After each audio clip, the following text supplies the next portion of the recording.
70,000 కోట్ల రూపాయలు కావాలి అంటూ ఆంధ్రప్రదేశ్ ఉప ముఖ్యమంత్రి పవన్ కళ్యాణ్ గారు భారత ప్రధాని నరేంద్ర మోదీ గారికి ఒక విన్నపం చేసుకున్నట్లుగా ఒక వార్త ఇప్పుడు సోషల్ మీడియాలో చక్కర్లు కొడుతున్న నేపథ్యంలో ఏ పథకం కోసం 70,000 కోట్ల రూపాయలు పవన్ కళ్యాణ్ గారు కేంద్ర ప్రభుత్వాన్ని అడిగారు అనేది మనం విశ్లేషణ చేసుకునేటువంటి ప్రయత్నం చేద్దాం. ప్రస్తుతం మనతో పాటు ఉన్నారు ప్రముఖ రాజకీయ విశ్లేషకులు, ప్రముఖ సీనియర్ జర్నలిస్ట్ దుర్గా వడ్లమాని గారు. వారితో మాట్లాడదాం. దుర్గా, నమస్తే. నమస్తే అండి.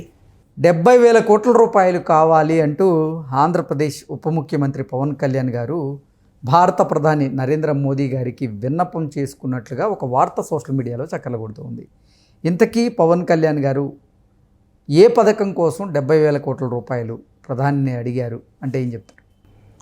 మనిషికి కావాల్సింది ఏంటండి? ఆహారం లేకుండా మనిషి వారం రోజులైనా బతకగలడు, కానీ నీళ్లు లేకుండా బతకగలడు. కాబట్టి ఇవాళ నీటికి సంబంధించి జలజీవన్ పథకం కింద అంటే తాగునీరు అందరికీ అందించే లక్ష్యంతో ఇవాళ పంచాయతీరాజ్ గ్రామీణాభివృద్ధి శాఖ మంత్రి ఎవరైతే ఉన్నారో ఉప ముఖ్యమంత్రి పవన్ కళ్యాణ్ గారు నిన్న ఒక సదస్సు నిర్వహించారు విజయవాడలో. అంటే అందరికీ రక్షిత నీరు అందించే పథకంలో భాగంగా వాళ్ళు దీని మీద ఈ సదస్సు నిర్వహించారు. అయితే చిత్రంగా అంటే ఇంకా అసలు మనిషి మింగడానికి ఇంకేమీ లేదు అన్నట్టుగా ఉంది వైసీపీ వాళ్ళ వ్యవహారం. బోర్లోంచి అంటే బోర్లు వేసి మీకు మంచినీళ్ళు అందిస్తామని గత ప్రభుత్వం, జగన్మోహన్ రెడ్డి ప్రభుత్వం 4,000 కోట్ల నిధులు దుర్వినియోగం చేసింది. కాదేది అవినీతికి అనర్హం అంటారా? అసలు అంటే బాధగా ఉందండి. మనిషికి గుక్కెడి నీళ్ల కోసం కదా కష్టపడతారు. ఎంత మనం అసలు చూసామంటే తండాలు ఇలాంటి చోటుకి వెళ్ళామనుకోండి, వాళ్ళు ఎంతెంత దూరాలు నడిచి నీళ్లు 2 బిందెలు నీళ్లు తెచ్చుకుంటారండి. ఆయన చెప్తున్నారు కదా, ఆదిలాబాద్ ఎక్కడికో వెళ్ళినప్పుడు అక్కడ ఒక అంధురాలు అడిగిందిట, మాకు ఏం వద్దు నాయనా, ఎప్పుడో గతంలో పవన్ కళ్యాణ్ గారు వెళ్ళినప్పుడు మాకు తాగటానికి మంచినీళ్ళు కావాలని అడిగిందిట. ఇంకంతకంటే ఏమైనా ఉందా అండి? వాళ్ళు ఏమైనా మిమ్మల్ని ఇళ్ళు అడిగారా, వాహనాలు అడిగారా, లేకపోతే మిమ్మల్ని ఏమైనా మృష్టాన్న భోజనాలు అడిగారా? తాగడానికి గుక్కడి నీళ్ళు అడుగుతున్నారు. అది కూడా ఇవరి ప్రభుత్వాలు ఎందుకండి? అసలు జగన్మోహన్ రెడ్డికి సిగ్గుందా? అసలు మన నిజంగా బాధగా ఉందండి. నువ్వు తిన్నందుకు కాదు, ప్రజలకి చేయాల్సింది చేసి నువ్వు 1 రూపాయి తింటే ఎవడు పట్టించుకోడు. మొత్తం తినేసి వాళ్ళకి ఖాళీ బిందెలు చూపిస్తే నువ్వు ఇంతకంటే దారుణం ఏదైనా ఉందండి? ఇవాళ మీరు చెప్పినట్టు జల్ జీవన్ మిషన్ కదా ఇది. ఈ మిషన్ కోసం 70,000 కోట్లు కేంద్రాన్ని అడుగుతాను నేను. దీనికి సంబంధించి సమగ్ర ప్రాజెక్టులని, ఆ నివేదికల్ని, ఆ ప్రతిపాదనలు పంపించారు. కాదు, జనవరి నెలాఖరికి అన్ని రెడీ చేసి ఆ ప్రతిపాదనలు కేంద్రానికి ఇస్తాము, కేంద్రాన్ని ఒప్పిస్తామని ఆయన అంటున్నాడు. ఎందుకంటే ఇంతకీ కేంద్ర ప్రభుత్వం నిజంగా జల్ జీవన్ మిషన్ పథకానికి 70,000 కోట్ల రూపాయలు కేటాయించేటువంటి ఆ పరిస్థితి ఉందా? అంటే ఆంధ్రప్రదేశ్లో కూడా ఎన్డీఏ ప్రభుత్వమే అధికారంలో ఉంది, కూటమి ప్రభుత్వమే ఉంది. ఈ నేపథ్యంలోనే ఆంధ్రప్రదేశ్లో జల్ జీవన్ మిషన్ పథకానికి కేంద్ర ప్రభుత్వం 70,000 కోట్ల రూపాయలు కేటాయించేటువంటి పరిస్థితి ఉందా అంటే ఏం చెప్తారు? ఏమండి, ఇప్పుడు మనిషికి కావాల్సింది కూడు గూడు ఎలా అయితే అవసరమో నీళ్ళు కూడా అంతే అవసరం. కాబట్టి నీటికి సంబంధించి కేంద్రం కూడా తమ బాధ్యత తాము నెరవేర్చాలి. ఇప్పుడు మనం కూడా రాష్ట్రాలు కూడా ఇస్తున్నాయి కదా పన్నులు. కాబట్టి బేసిక్ నీడ్స్ అనేది మీరు ఇవ్వకపోతే కేంద్రమైనా రాష్ట్రమైనా వాళ్ళు ఆలోచించుకోవాలి, ఇంకెందుకు మీ పరిపాలన అని. కాబట్టి ఇవాళ 70,000 కోట్లు అడిగితే అందులో ముందు సగం ఇచ్చిన పనులు మొదలవుతాయిగా.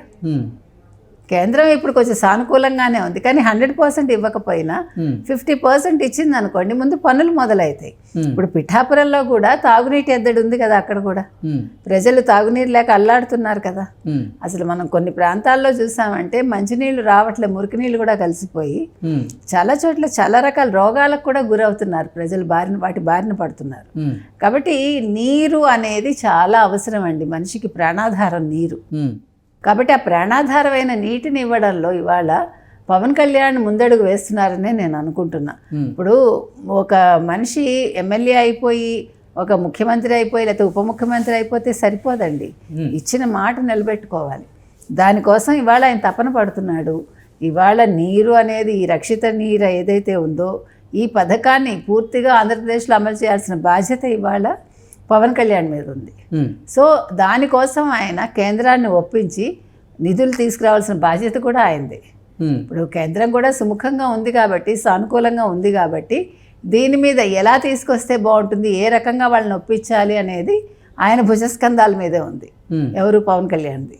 కాబట్టి ఈ నీరు కనుక ఇవ్వగలిగితే, ఈ రక్షిత నీటి అమృతధార అని పేరు పెట్టారు దీనికి, ఈ అమృతధారని ఇవ్వగలిగితే ప్రజలకి ఖచ్చితంగా పవన్ కళ్యాణ్ ఇంకొక టర్మ్ ఆయన. ఇప్పుడు రాష్ట్రంలో ఎన్ని వేల కుటుంబాలు నీటి ఎద్దడితో ఇబ్బంది పడుతున్నాయి, బాధపడుతున్నాయి అంటే ఏం చెప్తారు? చాలా కుటుంబాలండి, యూ కెనాట్ కౌంట్.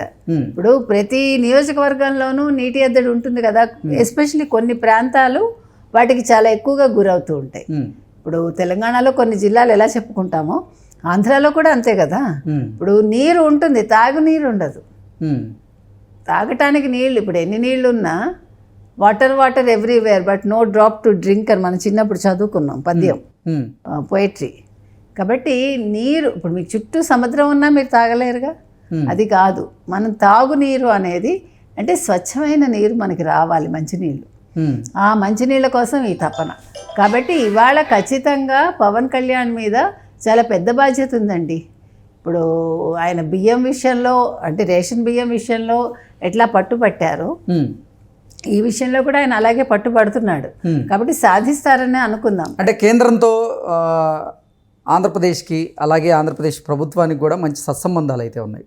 అంటే ఎన్డీఏ ప్రభుత్వం ఆంధ్రప్రదేశ్లో ఉన్నప్పటికీ కూడా చంద్రబాబు గారికి, అలాగే కేంద్ర ప్రభుత్వంలో ఉన్నటువంటి పెద్దలకి, అలాగే పవన్ కళ్యాణ్ గారికి, బీజేపీ పెద్దలకి ఇలా సత్సంబంధాలు ఉన్నటువంటి నేపథ్యంలోనే ఖచ్చితంగా ఈ జల్ జీవన్ మిషన్కి సంబంధించినటువంటి 70,000 కోట్ల రూపాయల నిధులు ఏదైతే అవసరమో వాటన్నింటినీ కూడా ఇప్పుడు కేంద్ర ప్రభుత్వం ఇచ్చేటువంటి పరిస్థితి ఉండేటువంటి అవకాశమే ఉంది అంటూ చాలామంది విశ్లేషణ చేస్తున్న నేపథ్యంలో ఏంటి, నిజంగా పూర్తి స్థాయిలో అవి మనకి వచ్చే అవకాశం ఉందా?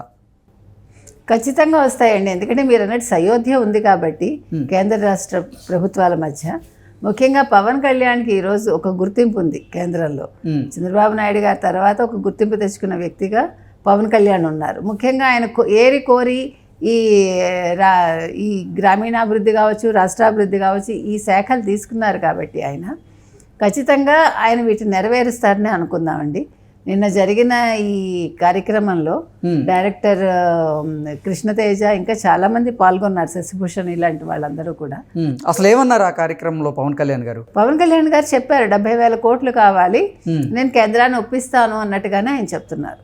కాబట్టి ఆయనకు ఆ ధైర్యం ఉంది, అంటే నమ్మకం ఉంది. మెయిన్ మనం అనుకున్నట్టుగా ముందు 50% నిధులు వచ్చినా కూడా ఇది ముందుకెళ్తుంది ఈ ప్రాజెక్ట్ అనేది. కాబట్టి నీరు జీవనాధారం కాబట్టి ఈ జీవనాధారమైన నీటిని మాత్రం ఇవ్వడానికి ప్రభుత్వం అయితే వాళ్ళు నిధులు ఇవ్వాలంటే వాళ్ళ బాధ్యత, అది కనీస బాధ్యతగా భావించి వాళ్ళు దానికి కావాల్సిన ఈ 70,000 కోట్లు విడుదల చేస్తే బాగుంటుంది. Okay madam, thank you so much.